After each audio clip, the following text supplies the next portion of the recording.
Bismillahirrahmanirrahim. Assalamualaikum warahmatullahi wabarakatuh. Puji syukur kita panjatkan kehadirat Allah Subhanahu wa taala. Salawat beriring salam semoga terlimpah curahkan kepada baginda Nabi kita Nabi Muhammad sallallahu alaihi wasallam.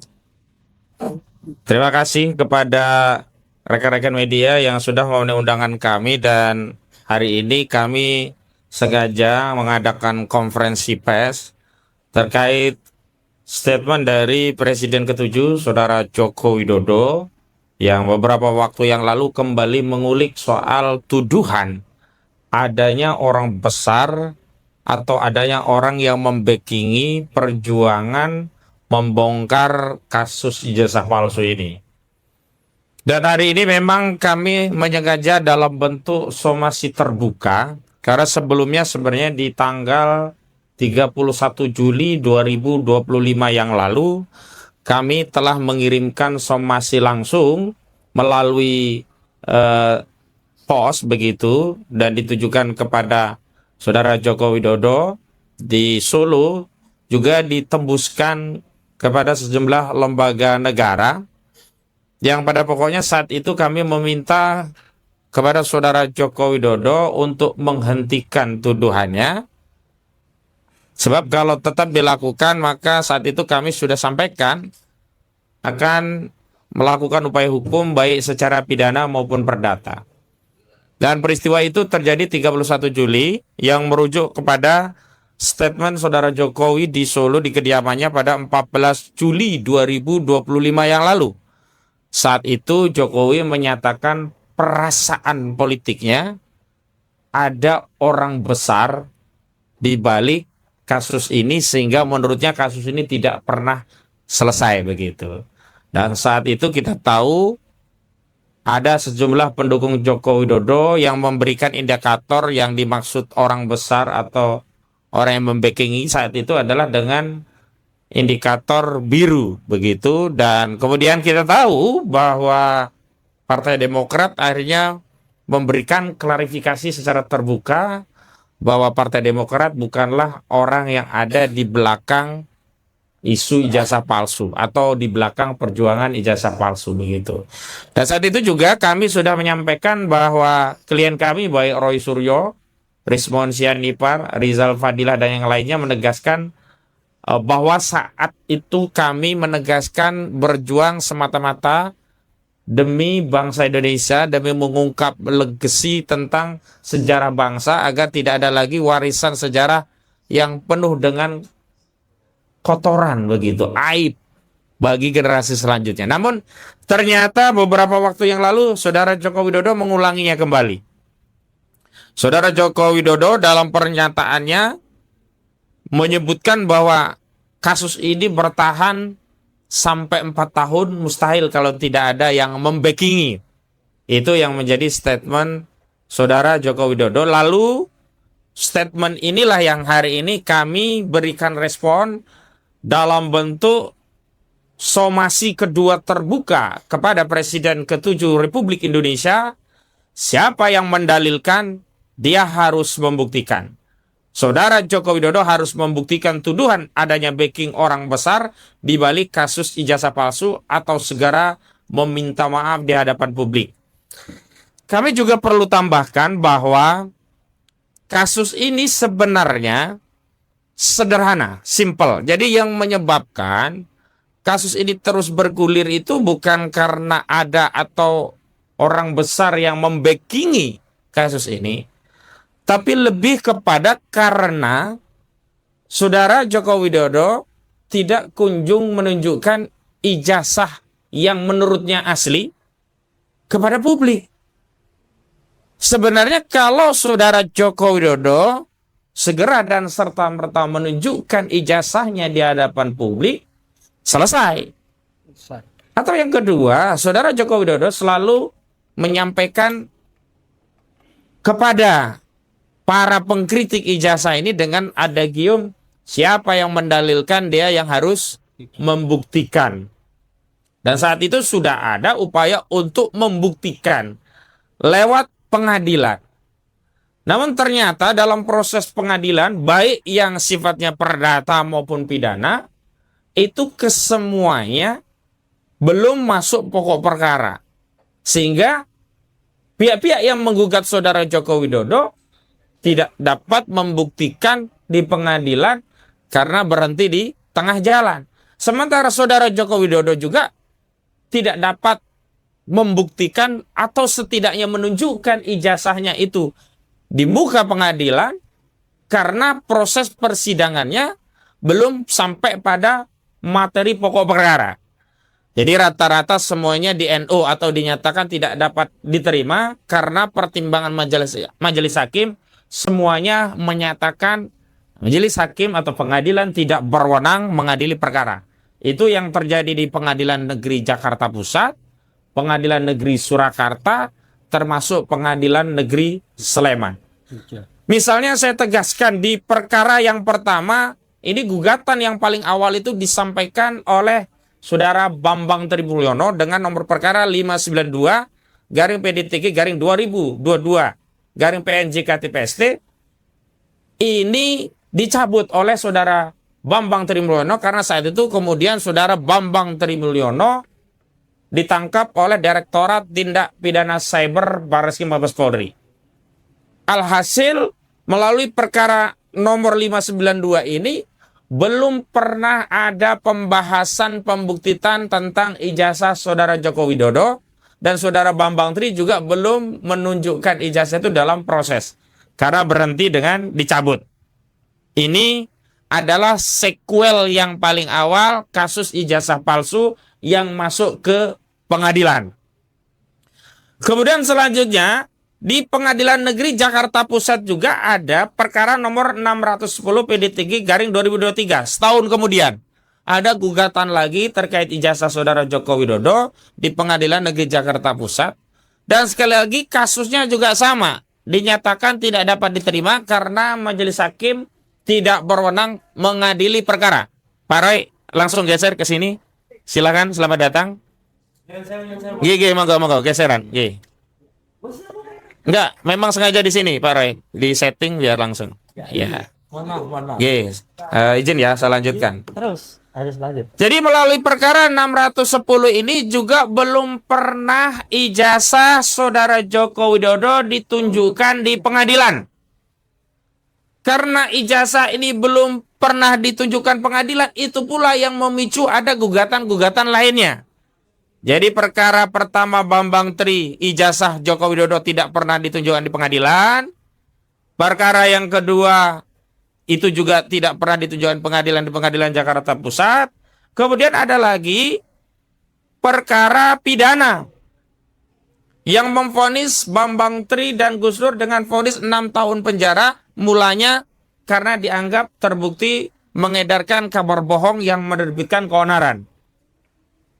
Walaupun di tingkat banding dibatalkan oleh Pengadilan Tinggi Semarang dan kemudian pasal 14 ayat 1 Undang-Undang Nomor 1 Tahun 1956 tentang Peraturan Hukum Pidana, di mana sebelumnya divonis karena telah mengedarkan kabar bohong dan menerbitkan keonaran di kalangan rakyat, itu dibatalkan dan diganti pasal 28 ayat 2 Junto 45A ayat 2 Undang-Undang ITE, yakni dianggap menyebarkan kebencian dan permusuhan kepada individu atau kelompok masyarakat berdasarkan sara, suku, agama, ras, dan antar golongan. Dalam proses persidangan pidana ini juga, ijazah saudara Joko Widodo tidak pernah dihadirkan di pengadilan.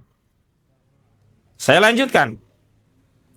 Kemudian memang setelah itu ada dua juga gugatan. Yang pertama gugatan di Yogyakarta di PN Sleman.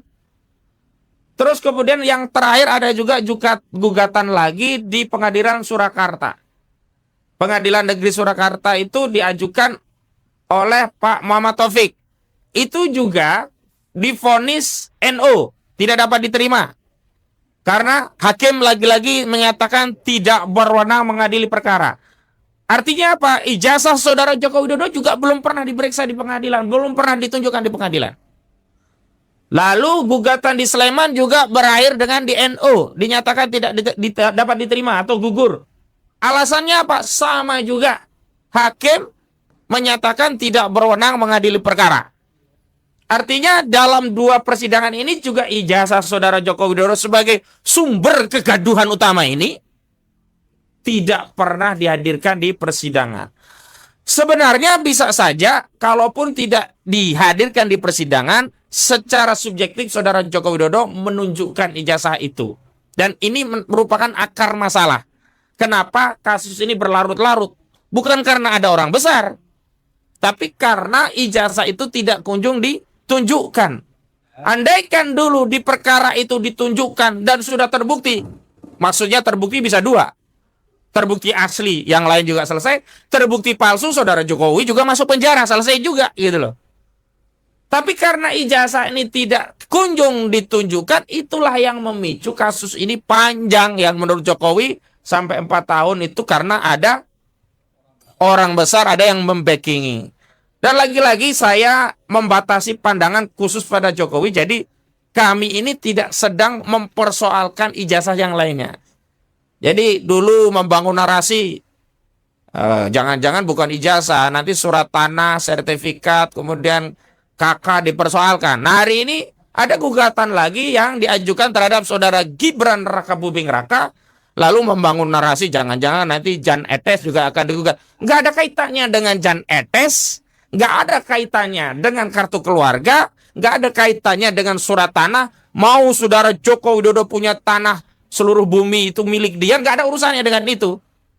Karena persoalannya, objeknya itu bukan tanah Jokowi, bukan kartu keluarga Jokowi, bukan Jan Etes, tapi ijazah saudara Joko Widodo.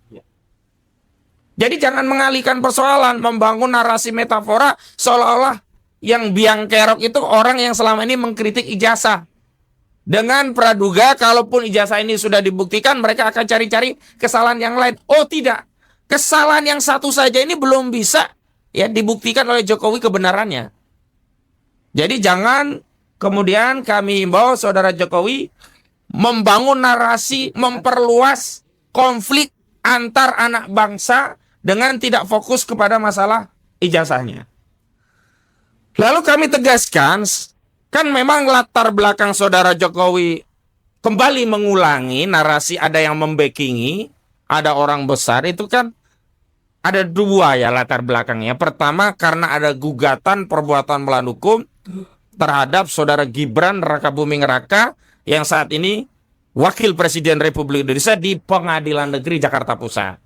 Yang kedua, ada gugatan lagi yang bentuknya adalah citizen lawsuit yang diajukan di Pengadilan Surakarta, yakni gugatan untuk kepentingan publik terhadap apa? Saudara Joko Widodo, yang pokok masalahnya juga sama, terkait ijazah. Kami ingin menegaskan bahwa itu juga bukan karena orang besar, tetapi karena ada norma yang dilanggar, maka setiap warga negara berkesamaan kedudukannya, siapapun bisa menggugat, mau Jokowi, mau Gibran, semuanya itu sah, legal, konstitusional untuk digugat. Buktinya pengadilan menerima dan memberikan nomor perkara. Nah, kalau terkait ijazah Gibran, kami tidak masuk pokok perkaranya, tetapi dari sisi norma, kami ingin tegaskan agar tidak ada fitnah, baik kepada kami maupun kepada anak bangsa yang lainnya, bahwa upaya hukum menggugat di pengadilan itu adalah hal yang wajar biasa saja, tidak perlu kemudian baper karena ada orang besar, tidak perlu juga latah bolak-balik sebut ada orang besar, tidak. Tetapi ada norma, ada dasar hukumnya. Pertama, di 1365 KUH Perdata itu ditegaskan setiap orang yang melakukan perbuatan melawan hukum yang merugikan orang lain, maka dia harus mengganti kerugian atas kerugian yang dialami tadi gitu loh.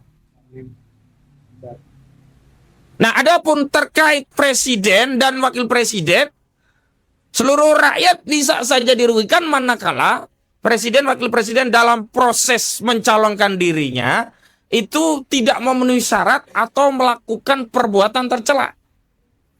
Karena dalam ketentuan pasal 7 Undang-Undang Dasar 1945 tegas dinyatakan bahwa Majelis Permusyawaratan Rakyat atau MPR dapat memberhentikan presiden dan atau wakil presiden dalam masa jabatannya atas usulan Dewan Perwakilan Rakyat atau DPR apabila presiden atau wakil presiden terbukti pertama melakukan perbuatan melawan hukum berupa apa? Pengkhianatan kepada negara, korupsi, penyuapan, dan kejahatan berat lainnya. Yang kedua, tidak lagi memenuhi syarat atau melakukan perbuatan tercela.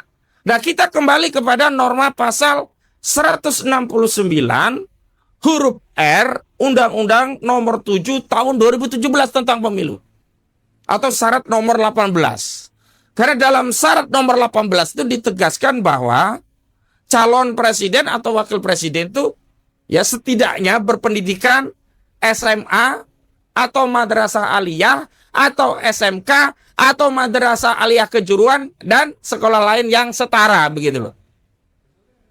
Nah, ini yang menjadi soal adalah Saudara Gibran Rakabuming Raka memiliki dokumen persyaratan yang dianggap tidak setara dengan SMA atau tidak memenuhi syarat.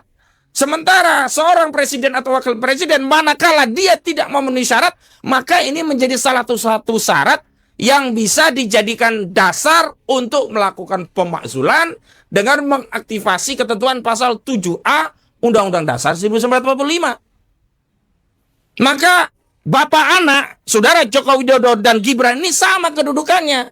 Pertama, sama-sama tidak memenuhi syarat apabila terbukti, yakni apa? Saudara Joko Widodo apabila terbukti ijazahnya palsu, maka dia tidak memenuhi syarat, dia harus dimakzulkan. Tapi presiden sudah tidak menjabat lagi. Berarti fokusnya kepada pasal 263 KUHP tentang dugaan pemalsuan dokumen. Ancaman pidananya 6 tahun penjara.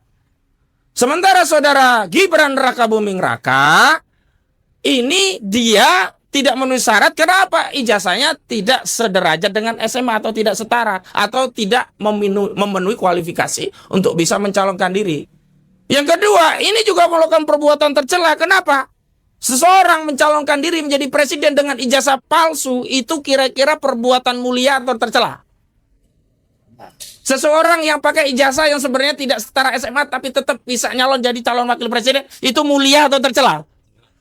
Artinya terjadi kumulasi alasan yang bisa dijadikan dasar untuk melakukan pemakzulan.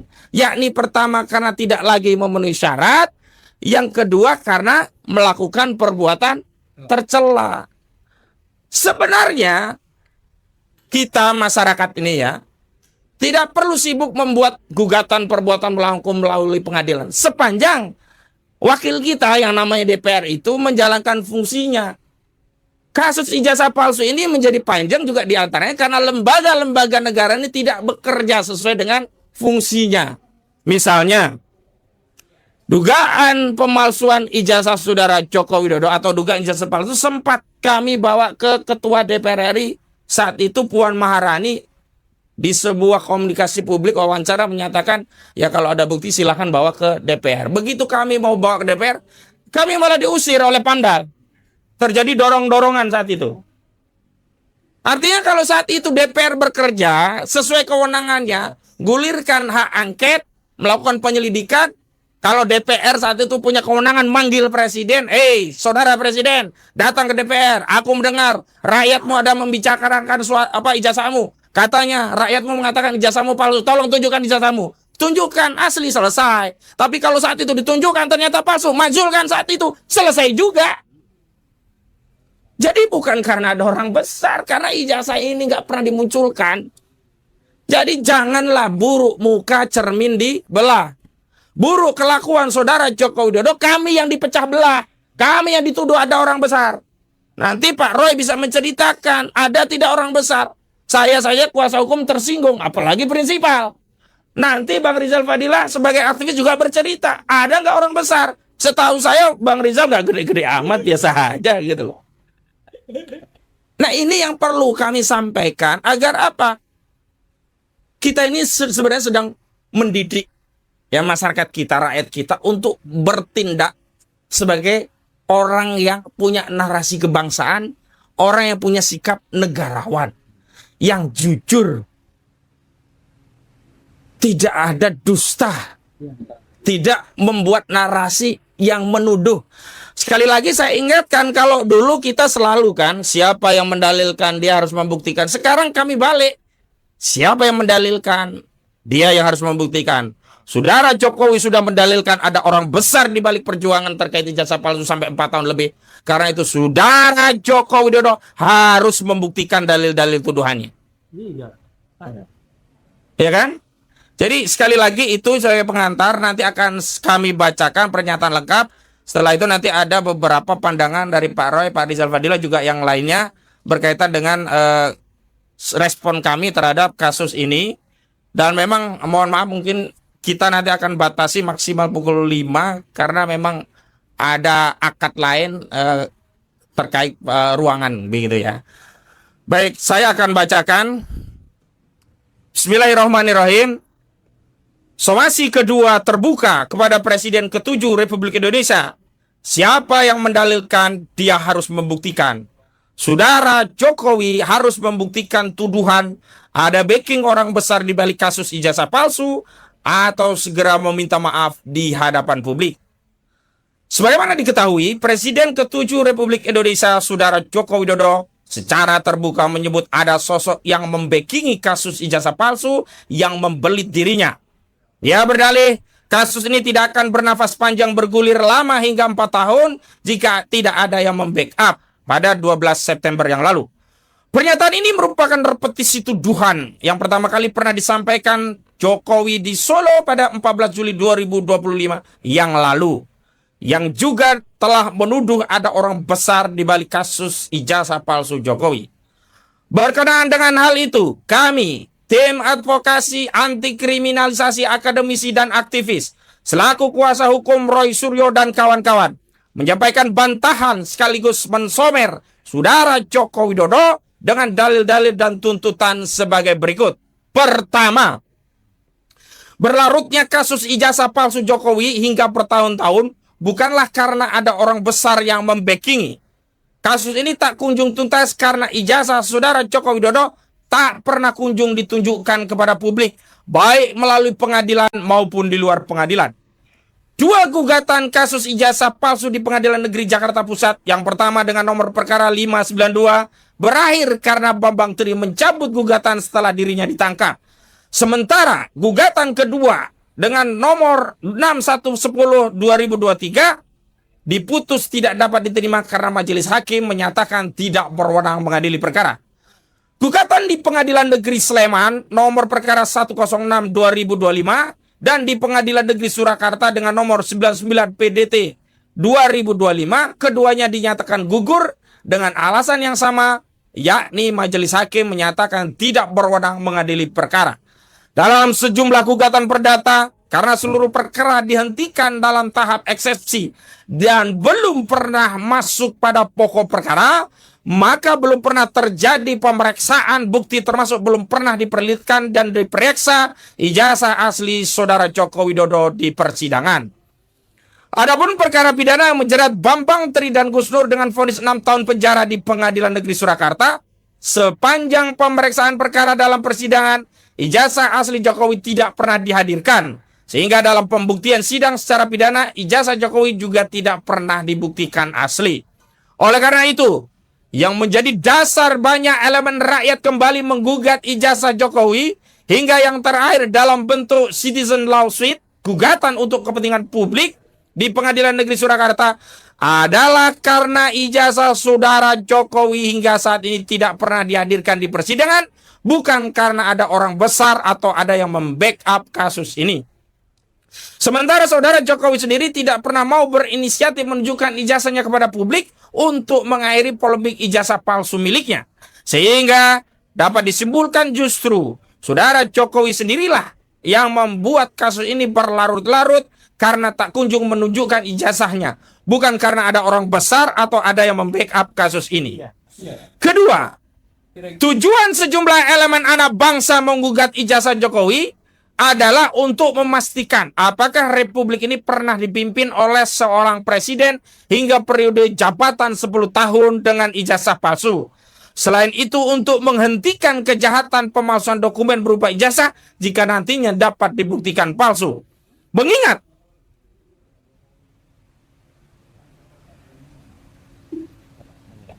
Mengingat di Republik Indonesia pemalsuan ijazah adalah kejahatan pidana.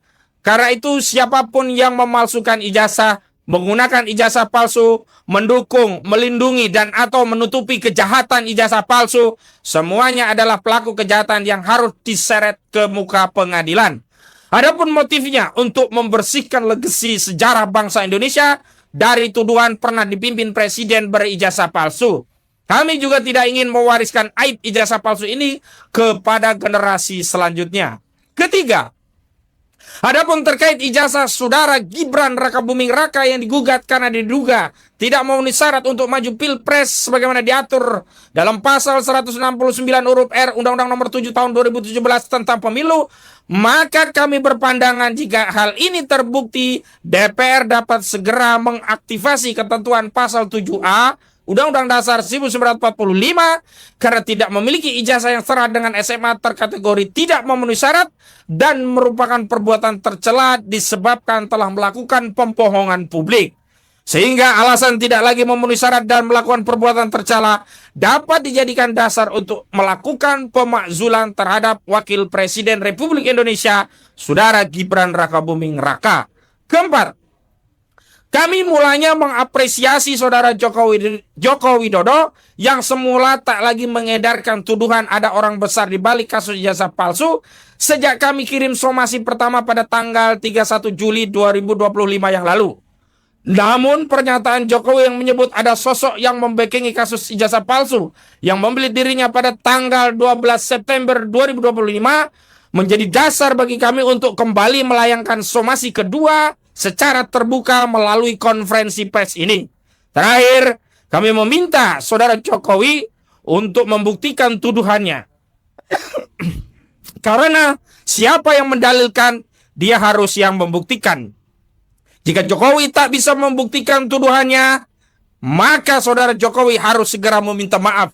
Apabila Saudara Jokowi tidak dapat membuktikan tuduhannya atau segera meminta maaf secara terbuka di hadapan publik, maka kami tidak akan ragu untuk menempuh upaya hukum terhadap Saudara Jokowi, baik secara perdata maupun pidana. Demikian somasi terbuka disampaikan, Jakarta 17 September 2025, Tim Advokasi Anti Kriminalisasi Akademisi dan Aktivis, tertanda Petrus Salistinus SH Koordinator Litigasi, Ahmad Kozidudin SH Koordinator Non Litigasi. Demikian pernyataan somasi yang kami layangkan secara publik.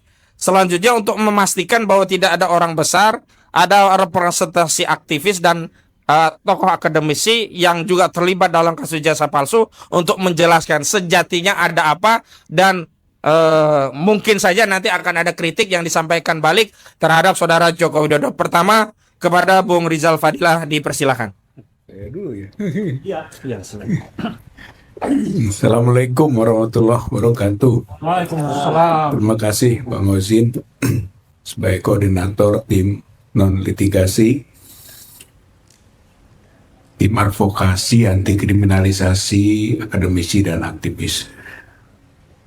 Para kuasa hukum yang juga hadir pada kesempatan ini, media yang meliput acara ini, saya hormati. Yang pertama adalah bahwa dengan pernyataan Joko Widodo bulan September ini, ya ketika menanggapi kasusnya Gibran, yang menyebut tadi 4 tahun gitu telah terus-menerus perkara atau masalah ijazah palsu diangkat oleh publik atau oleh para pemburu ijazah itu, maka ada orang besar yang membackingi, menjadi satu hal keyakinan bahwa pernyataan yang pertama pada bulan Juli 2025 yang lalu itu bukan slip of the tongue. Oh iya. Karena pertamanya kami masih bisa mentoleransi nggak mengurur waktu, karena jangan-jangan itu slip of the tongue. Tapi dengan pernyataan kedua kemarin, maka itu bukan slip of the tongue, tapi itu adalah bukti kesengajaan, atau dalam hukum offset atau dolus dari satu perbuatan yang nanti dapat dikualifikasikan pidana. Gitu. Jadi ini menambah keyakinan ya kepada kami khususnya bahwa itu adalah unsur kesengajaan dengan menuduh ada orang besar yang membackingi kasus ini ataupun masalah dugaan ijazah palsu tersebut. Dan itu artinya sekarang Joko Widodo itu bisa kena pada pasal pencemaran nama baik atau fitnah, yaitu 3110, 311, atau 27 ayat 3 Undang-Undang ITE yang tadi KUHP, yang dituduhkan kepada kami itu. Jadi sekarang bisa kita balikan bahwa justru Joko Widodo lah yang melakukan perbuatan pidana berdasarkan pencemaran dan fitnah dengan kalimat yang tadi sudah kita singgung.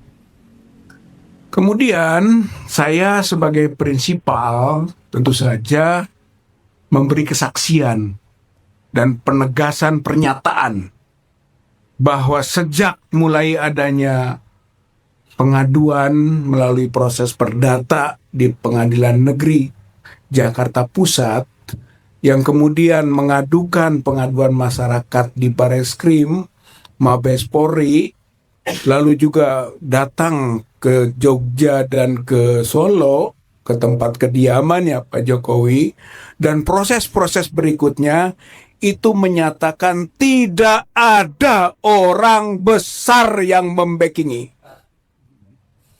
Orang besar itu bisa orang yang punya kekuasaan, jabatan, atau orang yang memiliki kekayaan.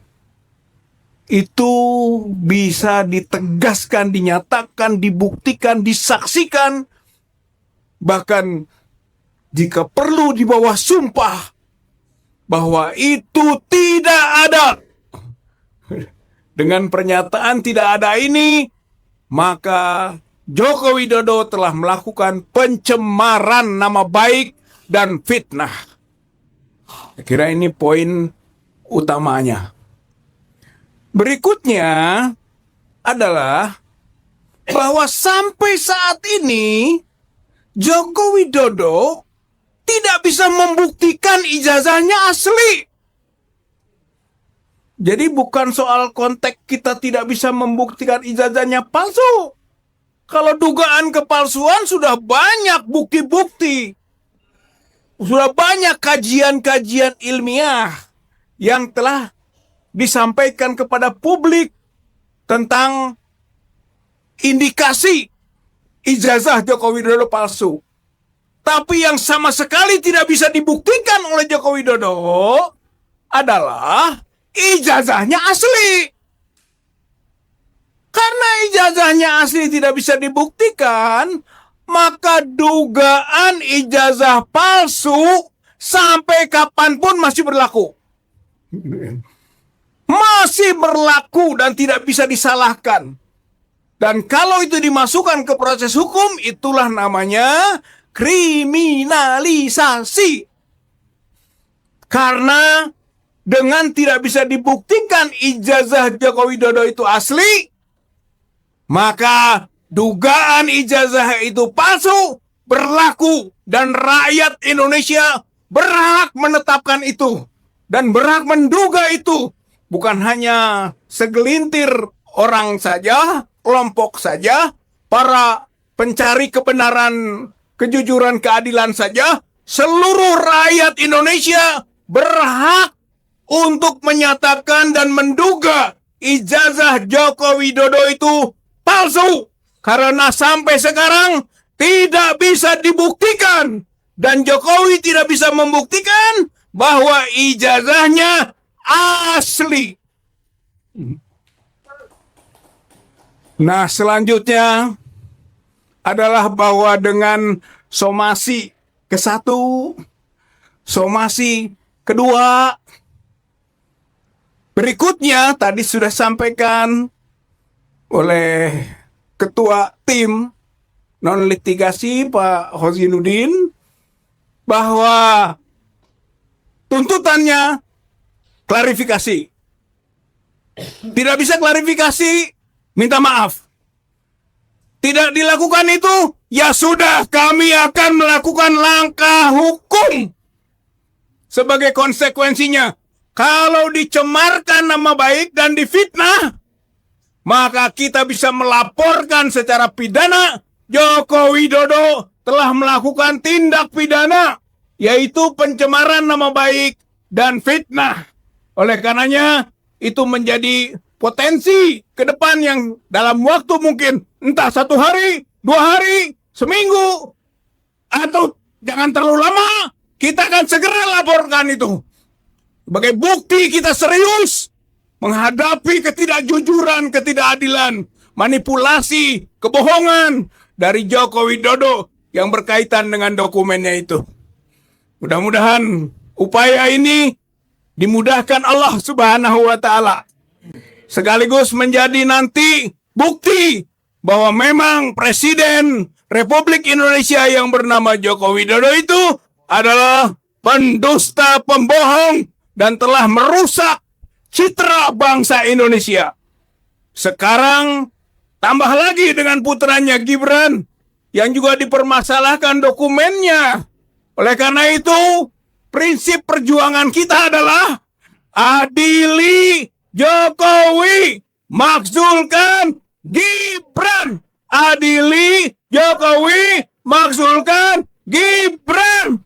Prabowo harus melakukan upaya mendukung itu. Terakhir ini, jadi Prabowo harus mendukung. Dia punya aparat kepolisian yang bisa diperintahkan untuk memproses menuju adili Jokowi. Dan dia punya juga komunikasi politik, koordinasi, konsolidasi dengan partai-partai politik yang bisa masuk ke ruang parlemen, DPR, terus ke MPR untuk bisa memakzulkan Gibran. Jadi ini adalah kewenangan yang bisa dia lakukan. Oleh karena itu kita tantang itu. Prabowo harus mendorong proses peradilan Joko Widodo dan mendorong juga agar Gibran Raka Buming Raka dimakzulkan. Saya kira inilah yang bisa saya sampaikan, sekaligus pertanggungjawaban publik, sekaligus juga pertanggungjawaban kepada Allah Subhanahu wa Ta'ala. Kita berjuang ini untuk menegakkan kebenaran dan mencegah kemungkaran. Nasrul minallah wa fathun qarib wa basyiril mu'minin. Wassalamualaikum warahmatullahi wabarakatuh. Waalaikumsalam warahmatullahi wabarakatuh. Selanjutnya dari perwakilan akademisi yang juga melakukan penelitian, salah satunya dari Pak Roy Suryo. Silakan. Ya. Terima kasih. Bismillahirrahmanirrahim. Assalamualaikum warahmatullahi wabarakatuh. Ya, Pak Kosinudin yang saya hormati selaku Ketua Tim Non-Litigasi, juga bersama kita sudah direstui tadi atau sudah merestui, yaitu Pak Petrus Celestinus selaku Ketua Tim Litigasi. Sahabat-sahabat lawyer yang saya hormati dan sangat luar biasa dalam memperjuangkan nasib kita semuanya, Pak Rizal Fadilah yang tadi sudah juga menyampaikan paparannya dan ajakannya. Saya ingin menambahkan beberapa poin dan insya Allah tidak akan mengulangi apa yang sudah disampaikan dengan sangat benar oleh Pak Ahmad Kosinudin dan juga oleh Pak Rizal Fadilah. Bahwa yang pertama, untuk Joko Widodo, keputusan kita sudah jelas, ya, bahwa kelakuan atau celometan saudara Joko Widodo itu sangat tidak patut dan sangat tidak layak, apalagi kalau disebut-sebut dia adalah bekas seorang kepala negara. Ya, kepala negara tidak boleh celometan, kepala negara tidak boleh ngomong seenaknya. Kepala negara itu dan bekasnya, itu pun harus ngomong sesuai dengan fakta, sesuai dengan data. Tidak boleh seenaknya menuduh. Dengan seenaknya dia menuduh kita punya orang besar di baliknya. Padahal jelas betul dia adalah orang kurus yang ada di balik dari gerakan-gerakan yang ada di seberang sana, ya. Gitu. Jadi ada orang-orang yang kemudian masih berkelindan sampai tadi yang disebut seorang Sylvester Matutina yang nanti besok lusa akan kita munculkan satu gerakan yang sangat tegas terhadap Sylvester. Itu jelas karena ada orang kurus di belakang Sylvester, ada orang congkring di belakang dia yang kemudian terus melakukan upaya-upayanya. Bahkan sampai dengan hari ini, sampai dengan beberapa menit yang lalu, kalau kita lihat perombakan kabinet yang dilakukan oleh Pak Prabowo Subianto, masih tampak jelas bau-baunya, ya. Masih ada orang-orang bekas dia itu yang bercokol dan menduduki posisi yang lumayan tinggi. Termasuk salah satunya adalah kepala KSP. Ya. Itu sangat-sangat menurut kami melukai hati masyarakat, ya. Atau kami sangat menyayangkan orang-orang seperti itu masih dipakai gitu loh oleh pemerintahan Pak Prabowo. Tapi itulah hak prerogatif presiden dan kami tetap mendukung Pak Prabowo asal tetap lurus, asal tetap concern sebagaimana tadi disampaikan Pak Rizal Fadilah juga dan juga Pak Kosinudin agar terus juga mensetujui dan membersamai kami. Nah, saya ingin menegaskan bahwa untuk sikap terhadap somasi bahkan nanti langkah hukum terhadap bekas Presiden Joko Widodo, saya selaku perwakilan dari tim akademisi, ya, ada juga Pak Rismon Hasiulan Sianipar, Dr. Tifa juga mengatakan bahwa saya sangat setuju dan kami mendukung penuh upaya ini. Itu clear, ya, dan saya percaya penuh tim hukum akan bisa menindaklanjuti hal ini. Itu yang pertama. Yang kedua adalah soal Gibran Rakabuming Raka. Jelas betul sikap kita adalah kita mendukung upaya yang saat ini tengah dijalankan oleh Pak Subhan, sarjana hukum, magister hukum di Pengadilan Negeri Jakarta Pusat, yang melakukan gugatan perdata terhadap riwayat sekolah dari Gibran Rakabuming Raka. Tadi Mas Kosinudin sudah menyampaikan bahwa ada riwayat pendidikan yang tidak tepat atau tidak pas. Ini fatal. Saya urutkan sekarang. Kita tidak terlalu mempermasalahkan sekolah dasar dan sekolah menengah pertama, karena itu tidak ada dalam syarat pencapresan. Tapi dalam sekolah menengah atas, itu sesuai dengan Undang-Undang Nomor 7 Tahun 2017 tentang syarat pemilu, ya. Itu jelas calon presiden atau wakil presiden itu berpendidikan minimal setara dengan SMA atau SMK atau madrasah aliyah atau madrasah aliyah kejuruan dan sekolah yang setara. Nah, sekarang kita lihat dalam daftar kurikulum vitae dan riwayat hidup, kurikulum dan riwayat pendidikan yang disampaikan oleh Gibran kepada KPU dan itu sudah digunakan secara resmi oleh Pak Subhan, terlihat jelas bahwa riwayat pendidikan Gibran dia memang tidak menyebutkan, ini sekaligus klarifikasi, ya. Dia memang tidak menyebutkan sekolah dia pernah di SMA Santo Yosef yang ada di Solo. Meskipun itu pernah juga disampaikan oleh si inner circle dia dan kelompoknya. Jadi saya hanya ngulangi saja. Tapi penegasan dari kepala sekolah Bruder yang ada di Santo Yosef jelas bahwa Gibran tidak menempuh pendidikan di sana. Udah, itu kita pegang saja. Yang kedua adalah dia mengaku tahun 2002 sampai dengan 2004. Jadi hanya 2 tahun. Dia bersekolah di sekolah namanya Orchard Park Secondary School, OPSS, yang ada di Singapura. Sekolah yang baru berusia 1 tahun secara resmi dibuka. Sekolah itu dirintis tahun 1999, baru dibuka pada tahun 2001. 2002 Gibran masuk. Jadi bisa dilihat kan kualitas sekolah itu.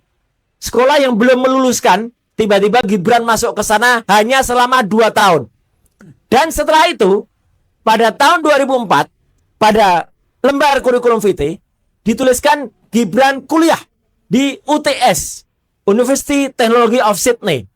Dan bahkan dalam pengumuman resmi, pamflet yang dulu digunakan pada saat publikasi Capres-Cawapresnya, ini tertanggal 25 Oktober tahun 2023, Gibran sendiri dituliskan di situ. Perkara dia menolak itu bukan saya menuliskan, tapi dia menyetujui ini. Dia dituliskan dia S1 Management Development Institute of Singapore, lulus tahun 2004-2007. Kemudian S2 loh ya, Magister of Technology Sydney di Australia, University of Technology Sydney, tahun 2007, 2010. Padahal ini terbalik. Jadi makanya kemarin saya nulis, Gibran ini sekolah yang tertukar. Kayak judul sinetron saja. Karena ternyata dalam lembar KPU yang kemudian menjadi bukti, dia baru masuk tahun 2004 itu di UTS. Padahal di sini ditulis masuknya adalah ke OPSS, kemudian ke MDIS dulu. Jadi riwayat ini sudah berbohong. Sudah ada kebohongan. Dan yang lebih lucu lagi, setelah kita cek faktual ke UTS, UTS itu hanya program insert. Program insert itu adalah matrikulasi. Kursus selama 6 bulan untuk memasuki UTS. Dan kabarnya dia tidak lulus di situ. Dia hanya 6 bulan menjalani insert dan dia pindah dari situ balik lagi ke Singapura. Lebih membagongkannya lagi, saya mengatakan lebih bohongnya lagi.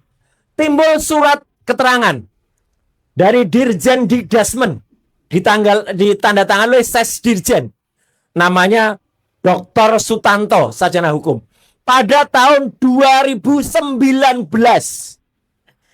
Saya ulangi, tahun 2019. Surat ini melegalisasikan atau katakanlah mesahkan ijazah dari UTS. Loh, kok aneh?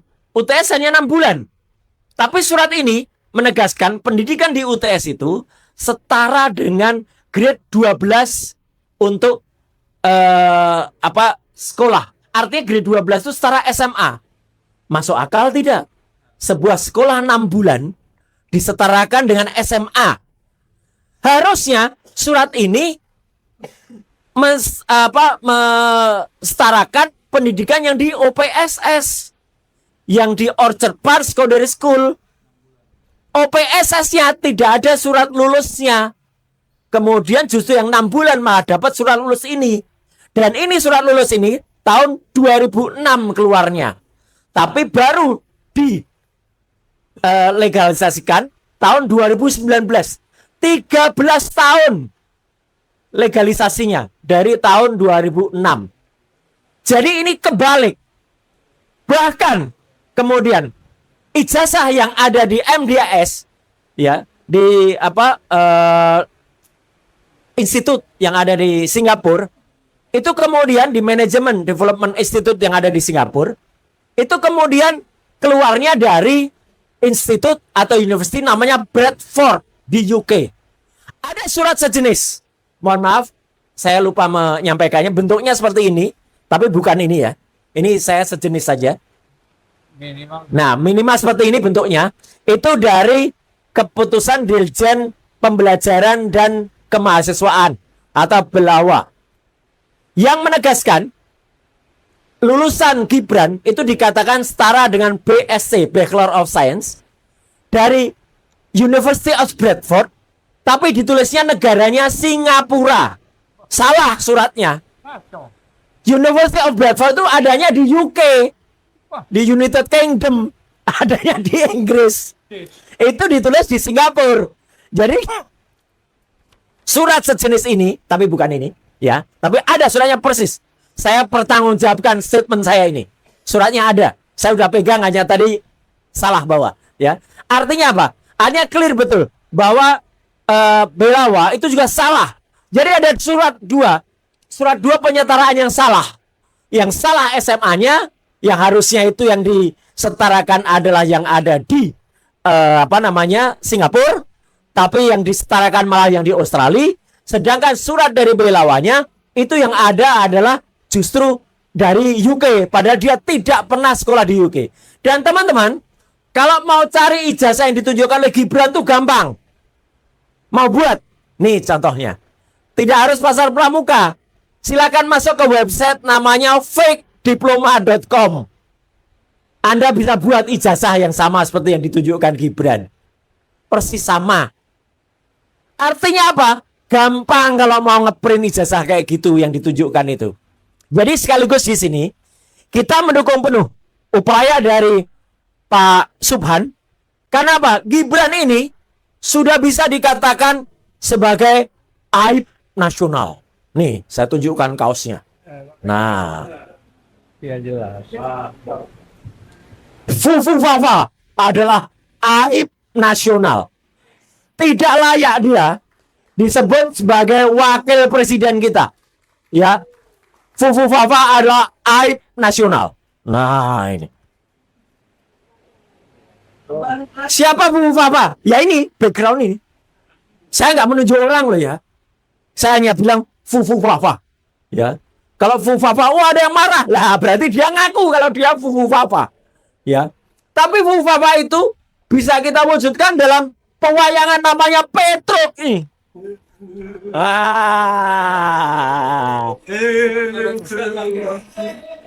Wayangnya sudah keluar. Bumi gonjang ganjing. Saya nanti soalnya Suaranya habis. oh cek. Oh sebentar. Bentar. Kepencet, kepencet. Saya nanti dikritik sama Mas Kosidun. Kalau di TV keluar wayang kok di ini enggak? Padahal aslinya di bumi makin gonjang ganjing. Karena Petruk malah menuduh ada orang besar di baliknya. Padahal yang ada tuh gajah besar di balik mereka. Apakah gajah? Gajah itu nggak punya ijazah. Dan banyak ternak-ternaknya. Nih contoh ternaknya. Ya, jadi Petro ini bersembunyi di balik ternak-ternaknya, bersembunyi di balik gajah. Orang menuduh gajah, kok kita yang dituduh? Bumi gonjang-ganjing, tancap kayu, dialah yang sebenarnya ada orang kurus di baliknya. Terima kasih. Wassalamualaikum warahmatullahi wabarakatuh. Oh, terakhir. Hari Jumat jangan lupa kita bersama-sama bergerak. Terima kasih. Ya, saya tegaskan memang hari Jumat kita akan adakan aksi untuk tuntut tangkap Sylvester Matutina atau copot Jaksa Agung ST Burhanuddin. Datang ya. Pukul 13.30 insya Allah di Kejaksaan Agung. Selanjutnya Bang Samsir Jalil tadi ingin menyampaikan pandangan, kami persilahkan. Setelah itu Bang Azam. Assalamualaikum warahmatullahi wabarakatuh. Alhamdulillah. Terima kasih kesempatan yang diberikan kepada saya pada sore ini dalam hal somasi kedua untuk saudara Jokowi. Tim advokasi anti kriminalisasi akademisi dan aktivis ini sudah melakukan somasi yang kedua kepada saudara Jokowi di sini. Somasi pertama seperti disampaikan tadi disampaikan pada saat 31 Juli 2025. Nah, ini semacam reputasi yang dilakukan oleh saudara Jokowi yang menuduh ya kalau kegiatan yang untuk membongkar ijazahnya yang sudah berlarut-larut sampai 4 tahun ini ada orang besar yang membackingi.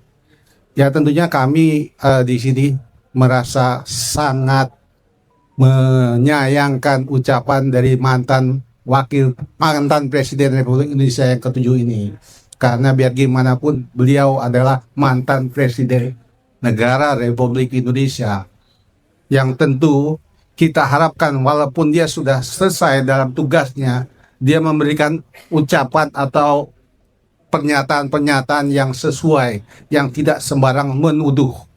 Untuk itu tentunya dalam somasi yang kedua ini kita minta pertanggungjawaban beliau. Karena memang kegiatan yang dia sebutkan berlarut-larut 4 tahun belum juga selesai-selesai. Nah, ini dalam pikiran yang sempit saja dari beliau yang menyatakan kalau masalah ijazah beliau itu dianggap tidak apa-apa.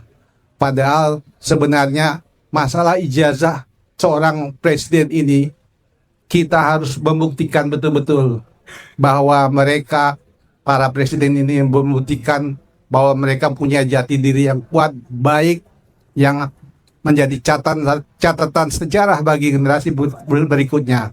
Jadi tim advokasi akademisi anti kriminalisasi akademisi dan advokasi ini tetap membuktikan di dalam sebagai seorang lawyer tentunya kita berpegang kepada keadilan. Walaupun langit runtuh, keadilan harus tetap ditegakkan.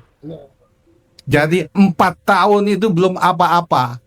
Kita akan terus bergerak. Mana biar gimana pun kita memang tidak dibiayai ataupun di-backing oleh siapapun dalam kegiatan kita ini. 4 tahun itu belum apa-apa.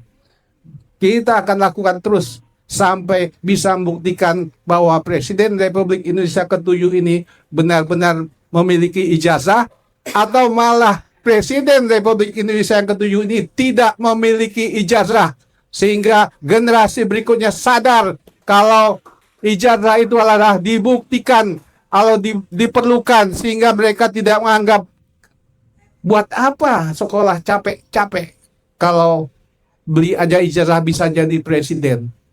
Jadi itu yang harus kita buktikan sebagai seorang lawyer dan tim lawyer kita ini. Karena bukti-bukti ke arah ijazah itu palsu sudah banyak. Begitu dia ajukan sebagai calon presiden, calon wali kota, calon gubernur, itu sudah ada dokumen-dokumen itu yang tersimpan dalam dokumen negara di KPUD, KPU maupun KPU pusat.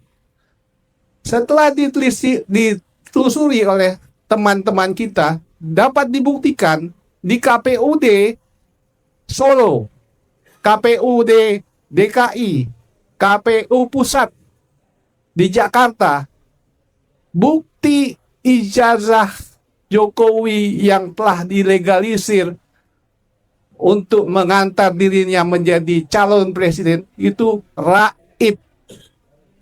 Itu raib. Jadi ini indikasi kuat kalau memang saudara Jokowi ini tidak mempunyai ijazah. Karena ijazah itu raib ketika beliau masih menjabat sebagai Presiden Republik Indonesia. Jadi ini harus kita ungkapkan supaya sejarah kelam negara Republik Indonesia tentang pemimpin bangsanya bisa terbuka selebar-lebarnya untuk ke depan buat anak cucu kita. Demikian, Assalamualaikum warahmatullahi wabarakatuh. Assalamualaikum. Baik, terima kasih Bang Samsud Jalil. Selanjutnya Bang Azam, silakan Bang. Silakan. Assalamualaikum warahmatullahi wabarakatuh. Saya cuma mau menambahkan, kalau tadi dikatakan bahwa mulai dari AK, mulai dari Bang Rizal Samsudin dan semuanya, termasuk juga Mas Roy, mengatakan bahwa ada orang besar di belakangnya. Ini jelas bukan cuma pasal 310, 311, tapi Undang-Undang ITE 1 2024 itu dikaitkan dengan pasal 28 ayat 3. Bahkan pidananya di pasal 45A dengan ancaman pidana 6 tahun. Itu penyebaran berita bohong melalui elektronik. Dan itu fakta yang nggak bisa dibantah. Jadi bukan pasal 310, 311 saja, tapi yang paling utama adalah membuat kegaduhan melalui jalur atau alur elektronik dengan mengatakan bahwa ada orang besar di belakangnya. Saya pikir orang besar ini yang sekarang, yang kemarin itu dipecat si menteri tinggi besar itu. Saya pikir itu. Oh, nggak taunya bukan junior ya. Jadi saya pikir proses rekan-rekan advokat ini tidak akan pernah berhenti mencari keadilan, mencari kebenaran. Karena ini fakta yang tentu kita berada di payung Allah, di payung kebenaran. Dan kita tidak ada toleransi sedikit pun kalau sudah berbicara kebenaran, kita bisa digoyang dengan apapun. Insya Allah tidak. Karena kita akan menyuarakan kebenaran. Kita sakit loh, rakyat ini sakit loh. Kalau ada pemimpin yang bodong, yang nggak jelas, apalagi tadi sudah dijelaskan oleh Mas Roy Suryo, tentang 6 bulan dikategorikan di level sama dengan SMA, padahal itu hanya kursus, yang sudah dijelaskan tadi panjang dan lebar. Bahkan itu adanya di UK, Inggris, tapi dia tulis di Singapura. Ini bukan kacau lagi nih, berantakan ini. Mungkin itu yang bisa saya sampaikan. Terima kasih. Assalamualaikum warahmatullahi wabarakatuh. Ya. Berikutnya Bu Kurnia yang juga menjadi saksi cerah, kami persilahkan sebelum nanti kita closing. Silakan Bu. Bismillahirrahmanirrahim. Assalamualaikum warahmatullahi wabarakatuh. Saudara-saudara sebangsa dan setanah air, alhamdulillah pada sore hari ini kita berkesempatan untuk hadir dalam press conference ya, somasi kedua kepada Presiden ke-7 Republik Indonesia atas tuduhan ada orang besar di balik kasus ijazah palsu. Mungkin karena nafasnya yang panjang sedemikian rupa, para pejuang-pejuang ini dia langsung ya, kalau kata orang tuh to fit the clothes on the certain body gitu ya. Jadi ngukur baju di badan sendiri gitu. Saya ingin mengatakan bahwa kalau kata Pak Kwik Kianji, ekonom yang sangat nasionalis itu, memang penguasa itu banyak yang tidak menyukai kebenaran. Karena dalam kebenaran itu ada hal yang menyakitkan begitu ya. Atau oleh seorang nama pena dari Samuel Langhorne Clement, yaitu yang sangat terkenal, Mark Twain. Itu katanya, Mark Twain itu mengatakan, kalau orang besar merampok orang kecil, ya itu disebut dengan bisnis. Tapi kalau orang kecil melakukan perlawanan, itu disebut dengan kekerasan. Ya, itulah yang terjadi. Ada 12 orang terlapor, gagah berani insya Allah. Dan Bang Husnuddin dan Pak Roy salah, bilang tidak ada orang besar. Ya ada, sangat besar, yaitu zat yang sangat besar. Allah Subhanahu wa Ta'ala, atau diberi nama Tuhan bagi mereka yang beragama lainnya. Ya, saya perlu menekankan ini, bahwa negara ini yang dikatakan berpancasila ini makin hari makin tidak percaya kepada Tuhannya. Nah inilah mengapa negara kita ini banyak sekali malapetaka. Betul apa enggak ya? Nah, jadi saya ingin mengatakan jangan salah Pak. Memang ada, tetapi bukan yang Anda maksudkan itu begitu. Ya, saya ingin mengatakan begini ya. Saya belum terlalu jauh, saya ingin mengatakan betapa berterima kasihnya saya pribadi dan pastinya 12 yang lainnya kepada tim advokasi kami ini. Hampir 5 bulan berjibaku dalam mencari keadilan ini, bertahan dengan penuh kepedihan. Ya, datang dan pergi. Ada yang datang, ada yang pergi. Ini baru pertama kali saya sampaikan. Terima kasih kepada tim advokasi yang telah mengadvokasi kami. Ya, tidak ada uang, tidak ada pendana, tidak ada donatur. Donatur kami hanya Allah Subhanahu wa Ta'ala. Betapa terganggunya keluarga kami. Ya, saya pribadi nih, ya, Bang Roy, Bang Azam, kemudian juga Bang Ahmad Kosinudin sempat dikata-katai dengan kata-kata yang tidak enak sama sekali ya. Dan kita sedang mempertimbangkan untuk melaporkan barangkali begitu. Ya, ini luar biasa. Jadi bagi sebagian orang melaporkan itu suatu hal yang biasa. Bagi kami tidak. Ini masalah hukum. Apalagi saya yang biasa bekerja untuk hukum, ya praktisi hukum. Tidak pernah main-main. Tidak boleh ada yang namanya kong kali kong. Tidak boleh ada yang namanya Anda ya menurunkan standar Anda terhadap keimanan dan keyakinan Anda hanya karena uang misalnya ya. Nggak boleh itu. Tidak akan pernah terjadi pada kami. Nah, oleh karena itu tidak mungkin ada orang-orang yang dimaksudkan oleh tuduhan saudara Joko Widodo. Oleh karena itu sama seperti Bang Rizal Fadilah harus disegerakan. Jika tidak ada kata permintaan maaf, ini harus segera diproses ya. Agar apa yang dia lakukan terhadap kami dengan mengatakan kami melakukan suatu tindakan fitnah, ya pencemaran nama baik, kemudian juga penghasutan dan segala macam ini terjadi kepada dia seperti apa. Saya ingin melihat bagaimana hukum bekerja. Mengapa hukum tumpul ke bawah, tumpul ke atas, tajam ke bawah ya? Mengapa seperti itu? Ternyata ini hanya soal ya yang namanya relasi uang dan relasi kuasa. Itu tidak akan terjadi pada kami.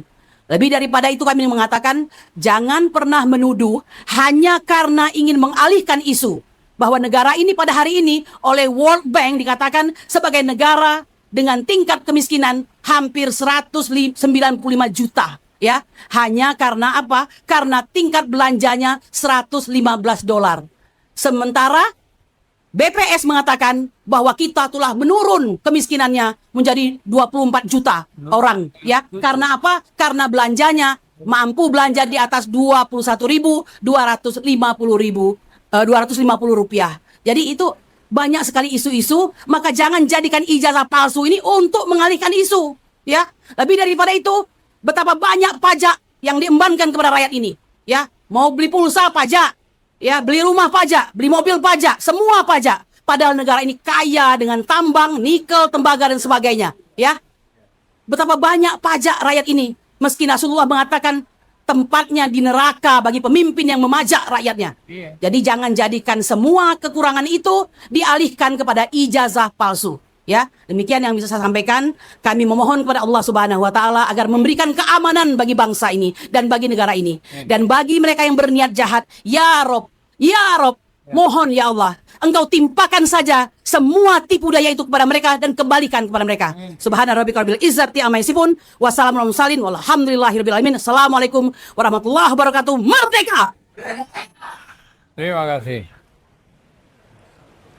Baik, sebagai bentuk penegasan sebelum kami akhiri bahwa terakhir kan KPU membatalkan keputusan nomor 731 berkaitan dengan penjelasan tentang dokumen pencalonan baik sebagai calon presiden maupun wakil presiden, apakah itu bagian dari informasi publik atau yang dikecualikan.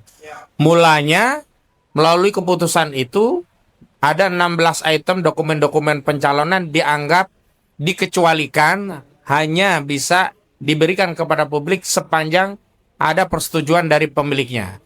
Tetapi begitu keputusan KPU ini dibatalkan, berarti ini mengkonfirmasi atau penegasan bahwa seluruh dokumen itu memang murni milik publik.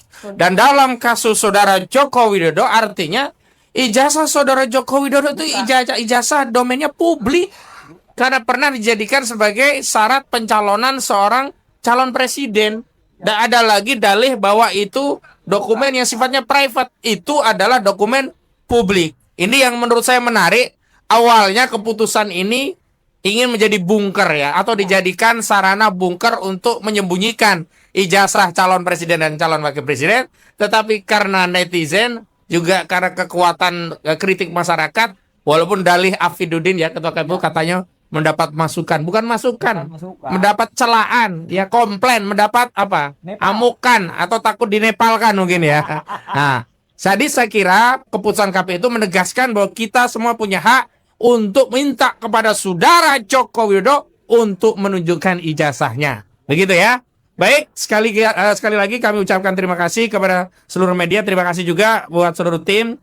Ada Bang Rizal Fadila, Bang Medi Juniarto, Bang Samsir Jalil, ada Bang Mulyadi, ada Bang Baru Zaman, ada rekan namanya lengkapnya siapa lengkapnya? Ghafur Sangaji ya. Kemudian ada Fitran Sahdeli, kemudian ada Bang Azam kan, juga ada Bu Kurnia, juga ibu-ibu tim, ada Bu Firka Dewi, ada ibu-ibu dari ARM ya. Semuanya terima kasih semuanya, juga rekan-rekan medianya. Semuanya saya ucapkan terima kasih. Kami akhiri dengan billahi taufiq wal hidayah wal afu minkum. Wassalamualaikum warahmatullahi wabarakatuh. Bang Yani, terima kasih. Bang Yani. Ya, sekaligus saya terima kasih kepada Bang Yani yang sudah menyediakan ruangannya, dan memang setelah ini kita diminta untuk bisa segera bergegas ya, karena akan ada agenda lain di tempat Bang Yani. Assalamualaikum warahmatullahi wabarakatuh.